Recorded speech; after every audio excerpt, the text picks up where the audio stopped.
नमस्कार, मैं श्यामगिरी। आप देख रहे हैं टीएफडी इंडिया न्यूज 24। टीएफडी इंडिया न्यूज 24 में आप सभी दर्शकों का स्वागत है। भाजपा के 12 विधायक कर्नाटक में कांग्रेस के प्रत्याशी को वोट कर दिए, तो क्या हम मान लें कि मोदी की उल्टी गिनती शुरू हो गई है?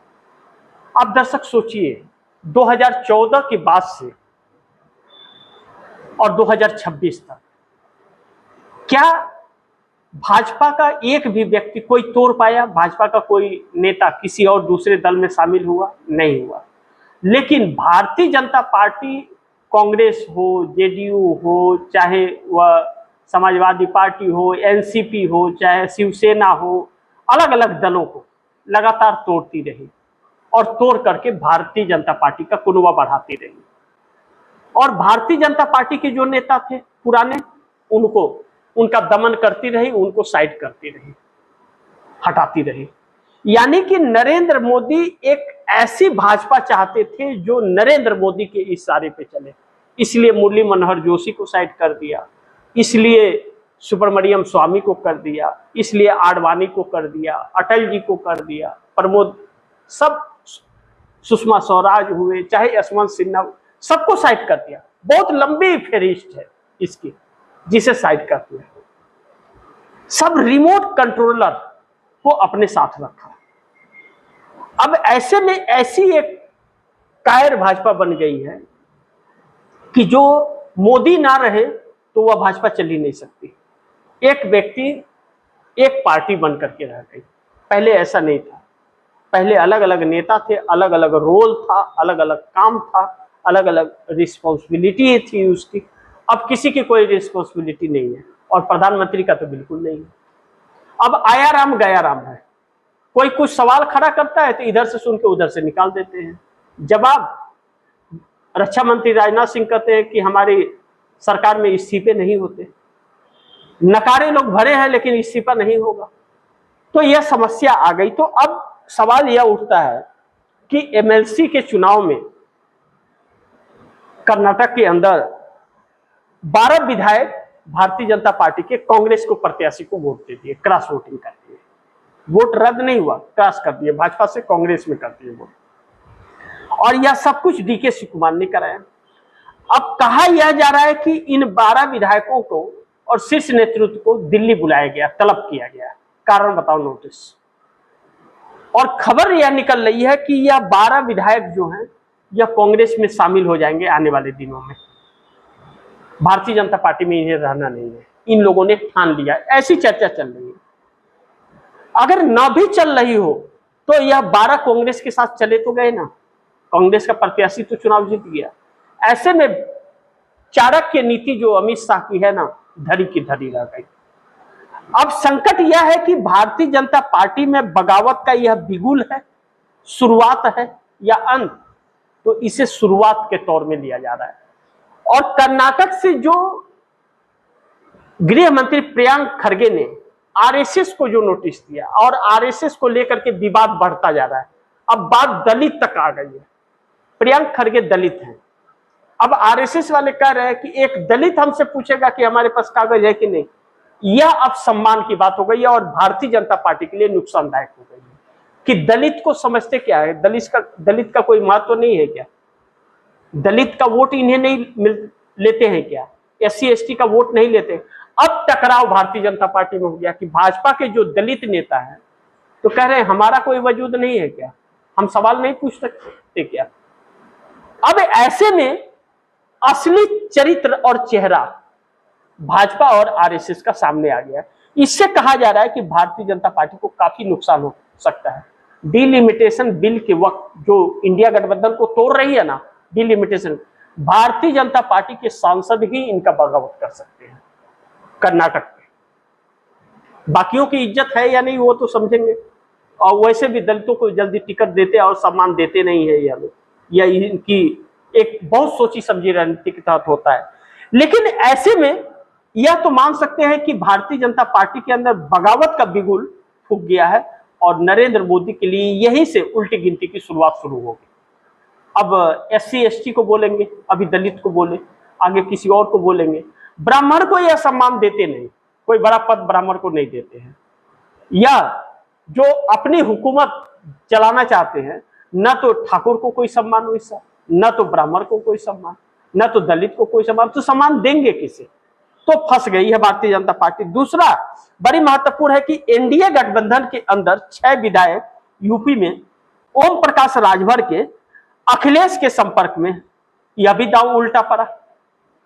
ओम प्रकाश राजभर यह कहा जाता है बिन पेंदी के लोटा वाले नेता हैं, खुद विधायक है, कैबिनेट मंत्री हैं, अमित शाह के दबाव में योगी आदित्यनाथ ने बना दिया। पहले तो शपथ दिला दिया, मंत्री कौन विभाग देंगे वही नहीं दे रहे थे, उसके बाद में दिए जोर आजमाइश के बाद।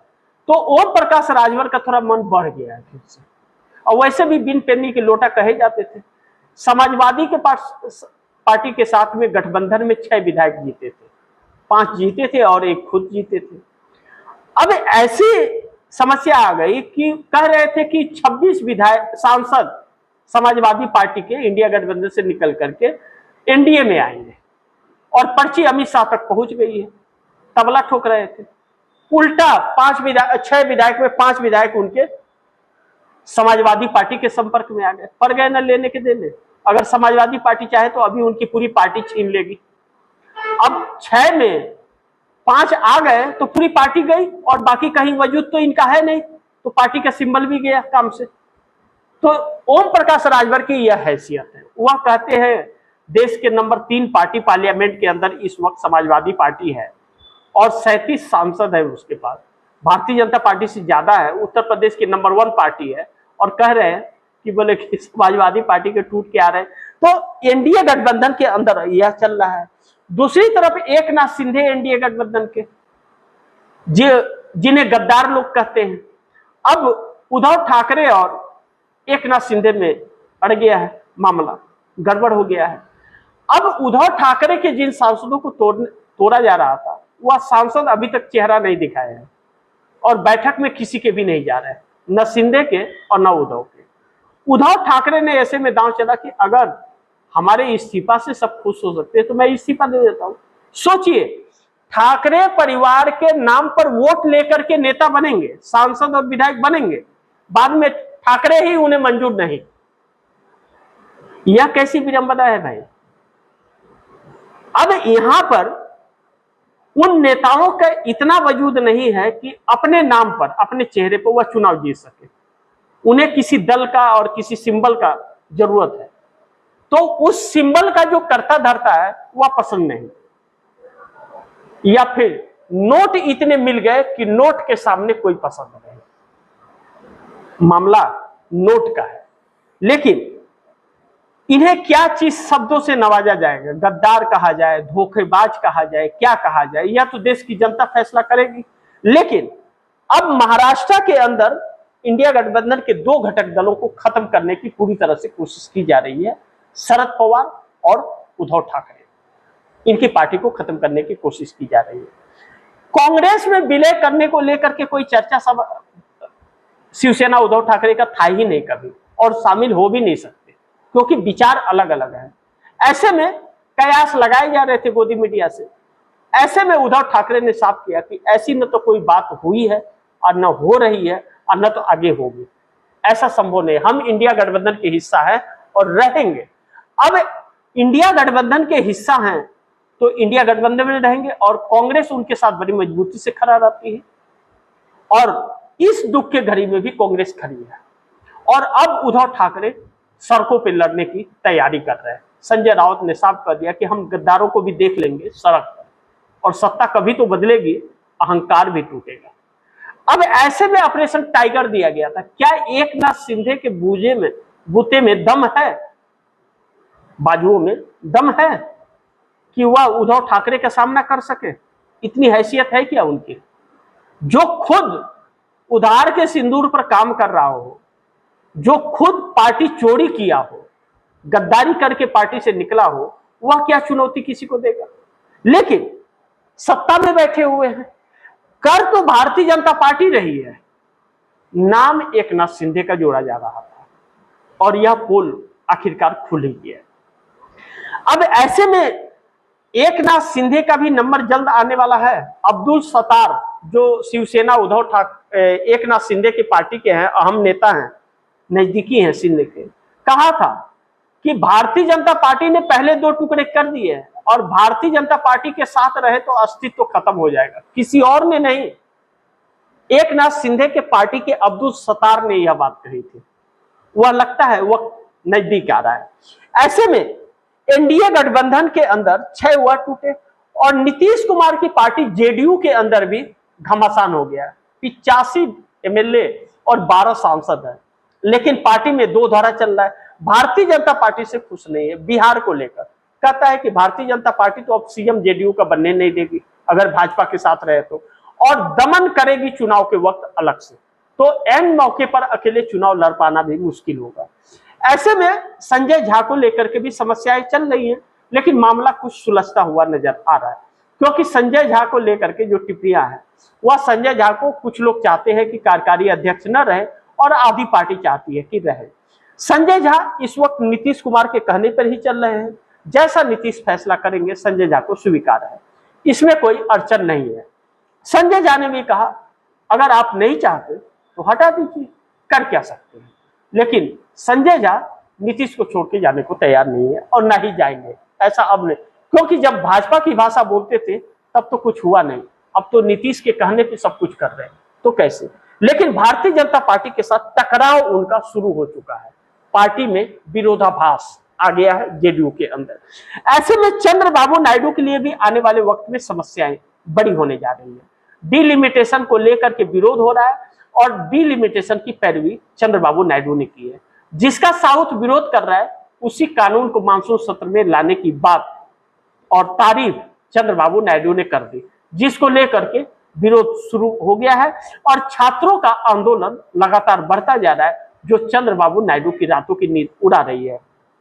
लेकिन इस बीच अगर डिलिमिटेशन हो जाता है, 362 सांसद अगर भारतीय जनता पार्टी तैयार कर भी लेती है, तो भी कानून बना करके भी क्या साउथ का सामना कर पाएगी भारतीय जनता पार्टी, लागू कर पाएगी उसको? अटल बिहारी वाजपेयी तो नहीं कर पाए थे।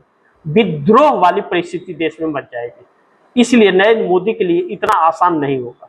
लेकिन नरेंद्र मोदी सभी पार्टियों को इंडिया गठबंधन के इसीलिए तोड़ रहे हैं क्योंकि उन्हें डिलिमिटेशन बिल लाना है। अब ऐसे में इंडिया गठबंधन में तेजस्वी यादव बाहर निकाले जाएंगे। तेजस्वी यादव आरजेडी बिहार के लालू प्रसाद यादव के बेटे अब गद्दारी पर भी उतर आए। अभी तक तो पीठ पीछे कहा जा रहा था कि कंप्रोमाइज है, अब साफ नजर आ रहा है कि कंप्रोमाइज हो चुके हैं, क्योंकि झारखंड के अंदर राज्यसभा सांसद के चुनाव को लेकर के इंडिया गठबंधन के पास पूरा बहुमत था।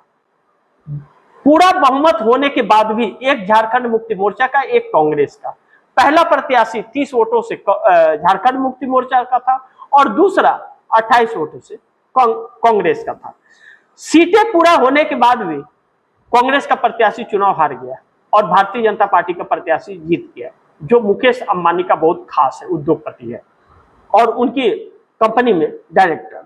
अब ऐसे में कहा जा रहा है कि आरजेडी तेजस्वी यादव के 4 विधायक और माले के 2, सीपीआई 6 लोगों ने भारतीय जनता पार्टी को वोट दिया।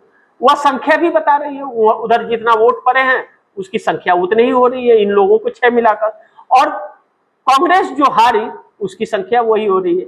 यानी कि झारखंड मुक्ति मोर्चा के 4 वोट तो मिले और 16 कांग्रेस के थे, 20 मिले, लेकिन बाकी के 6 नहीं मिले। अब नहीं मिले तो समस्या हो गई, वह 6 कहां गए? भाजपा को गए। यह कहा जा रहा है कि यह जानबूझ करके कांग्रेस को कमजोर करने के लिए की गई। इससे कांग्रेस आहत है और अब तेजस्वी यादव ने यह तीसरी बार की है इस तरह से, इसलिए अब तेजस्वी यादव को भरोसा नहीं है। इंडिया गठबंधन से उन्हें बाहर का रास्ता दिखाया जा सकता है। ऐसे में तेजस्वी यादव की पार्टी भी टूट सकती है और तेजस्वी यादव की पार्टी भी टूट के कगार पे है। 4 सांसद उनके भारतीय जनता पार्टी को जरूरत डिलिमिटेशन पर है और उनके सांसदों का साथ भी मिलेगा, यह भी बात कही जा रही है। कहा जा रहा है डिलिमिटेशन बिल जो है बड़ी महत्वपूर्ण मोदी के लिए है, अगर सत्ता में आनी है तो। डिलिमिटेशन नहीं किया तो सत्ता में नहीं आ पाएंगे। ऐसे में Tejashwi Yadav land for job मामले में समस्या में घिरे हुए हैं, इसलिए भारतीय जनता पार्टी यानी कि अमित शाह से कंप्रोमाइज कर रहे हैं। बहुत सारी वजह तेजस्वी यादव की बात निकल करके आई, जिसकी वजह से नीतीश कुमार भी तेजस्वी यादव के साथ नहीं जा रहे हैं। लेकिन आने वाले दिन में नीतीश कुमार का गठबंधन कांग्रेस से बिहार के अंदर होगा, इस बात की चर्चा बड़ी तेज है। क्योंकि अगर जेडीयू को अपना सीएम बनाना है तो भारतीय जनता पार्टी में अब संभव नहीं है, उन्हें गठबंधन बदलना पड़ेगा और वह गठबंधन तेजस्वी यादव के साथ नहीं, कांग्रेस के साथ होगा, जिसकी तैयारियां पूरी चल रही है। अब समझ आया कि इंडियन एक्सप्रेस में दिए गए लेख में संजय झा ने क्यों कांग्रेस की तारीफ की थी, और वाकई इस बात सही है कि इंडिया गठबंधन से कांग्रेस की वजह से नहीं, नीतीश कुमार, केजरीवाल और ममता बनर्जी की वजह से बाहर आए थे। अब ऐसे में इंडिया गठबंधन के अंदर तेजस्वी यादव कंप्रोमाइज ही हैं, और जो उद्धव ठाकरे हैं टूट ही गए हैं, शरद पवार की कोई हैसियत ही नहीं बची, स्टालिन पहले बाहर हो चुके हैं, केजरीवाल बाहर ही हैं, और बचते हैं अखिलेश यादव। यानी कि इंडिया गठबंधन का काम तमाम हो गया, खत्म हो गया इंडिया गठबंधन। अब इंडिया गठबंधन नहीं है, कांग्रेस, अकेली कांग्रेस चल रही है, और कांग्रेस के साथ अगर किसी को जुड़ना है तो आए और नहीं जुड़ना है तो जाए, कांग्रेस को कोई फर्क नहीं पड़ता। कांग्रेस एकल चलो की राजनीति पर निकल पड़ी है। अब ऐसे में मोदी सरकार फंस गई, 362 सांसदों के चक्कर में सपना टूट गया नरेंद्र मोदी का। 362, फिर भी शरद पवार को, उद्धव ठाकरे को, तेजस्वी यादव को, सबको तोड़ने के बावजूद, ममता बनर्जी, सबको तोड़ने के बावजूद भी नहीं 362 का आंकड़ा पूरा हो रहा है। समाजवादी पार्टी को तोड़ भी लिए, मान लीजिए कि 26 टूट भी गए, तो भी डिलिमिटेशन बिल पास नहीं हो पाएगा, तो भी इन्हें 22 सांसदों की जरूरत पड़ेगी, और वह 22 सांसद या तो 22 के 22 डीएमके के टूट जाए या तो फिर कांग्रेस के तोड़े।